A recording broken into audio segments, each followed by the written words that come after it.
Hi. Um, so I twice a month I go and have acupuncture done, and I met this sweetest young lady named Maddie, and she has a little girl 6, and she's just the sweetest girl, and I've started teaching her how to knit. Sorry, asthma, and I'm stuck. And when I go, my husband usually goes in first to get his started, so I help Maddie with knitting.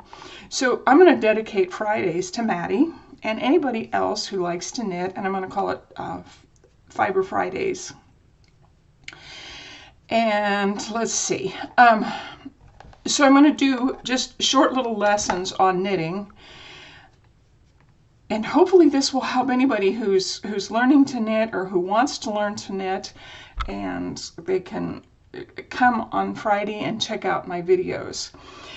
The first thing that I taught Maddie was how to cast on, and this is on a very big needle. I'm not going to do the cast on. There is a cast on series in my knitting area of my YouTube videos.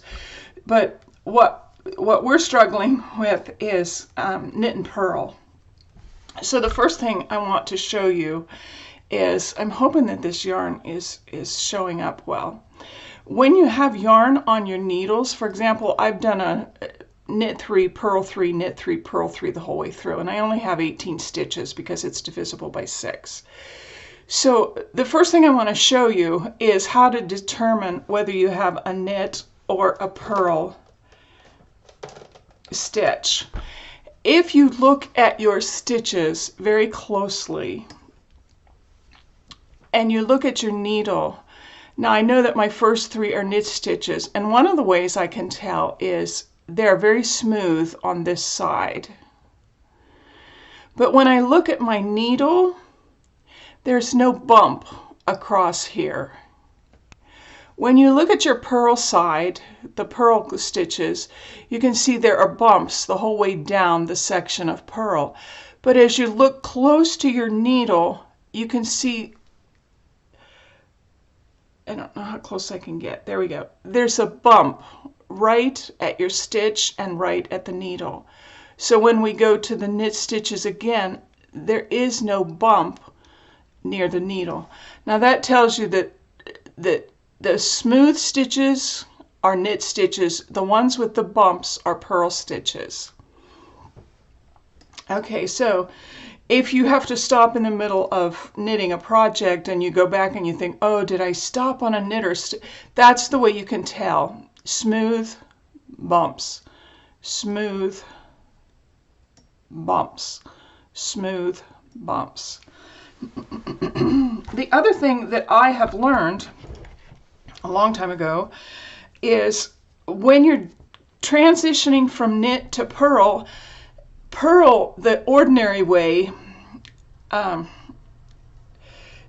leaves a bigger gap than if you do it my way, and I'm going to show you the difference.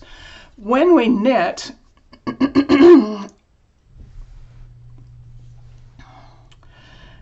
we knit and throw our yarn back to front on our stitch. So let me do those first 3 stitches so that I can show you. And so when I purl, I bring my thread to the front, but I go this direction, which is a regular purl, and then I bring my yarn from front to back, or from left to right if you're right-handed. And so when I purl this way, what I want you to start noticing is how your stitches are laid on the left-hand needle.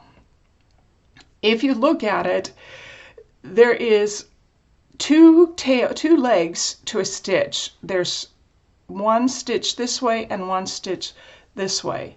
And as you look at my needle, most people who knit and purl, their stitches look like this. The stitch on the right is in front and the stitch on the left is in back. But the way I purl, it lays my stitches this way.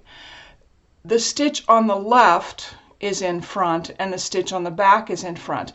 Now what that means is you're going to go ahead and knit that stitch in the back rather than the front.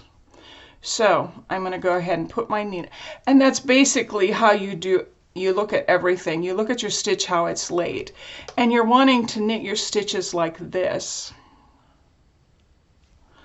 So I'm going to put my needle in there and pull it through. And again, this one is laying with the left stitch on top and the right stitch on bottom. You want to knit through that right stitch, because what it is, when you're coming up your stitch, let me draw it on a piece of paper.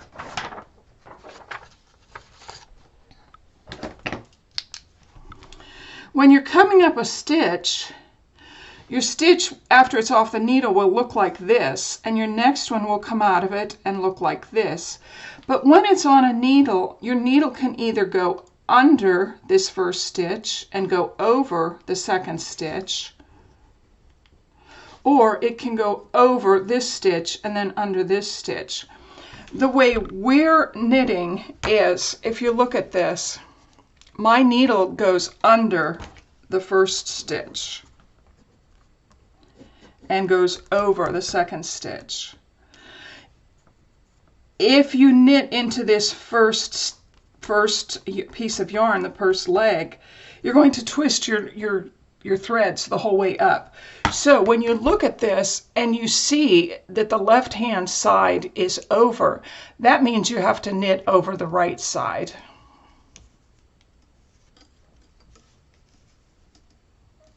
Now, this stitch, when you look at it, is actually on correctly. So when I go to purl these, I can purl these just perfectly this way.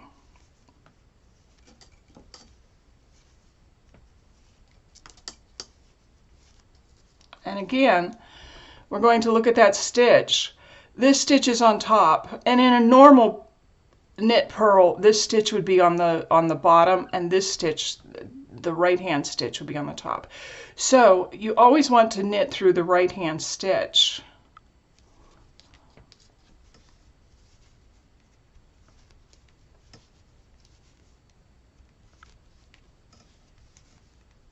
And then I'm ready for a purl.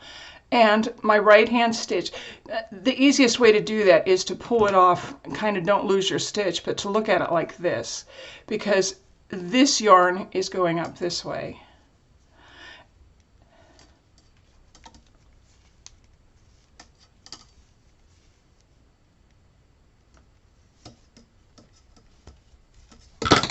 Okay, so you should have a nice little piece of yarn that looks, a nice piece of fabric that looks like this. And again, the smooth stitches are knit, the bump stitches are purl. Okay, that'll be our lesson for this week. Next week, I'm actually going to show you how to do knit and purl in the round, and it's just a little bit easier because the stitches all lay the same way. Okay, I'll talk to you next week. Bye-bye.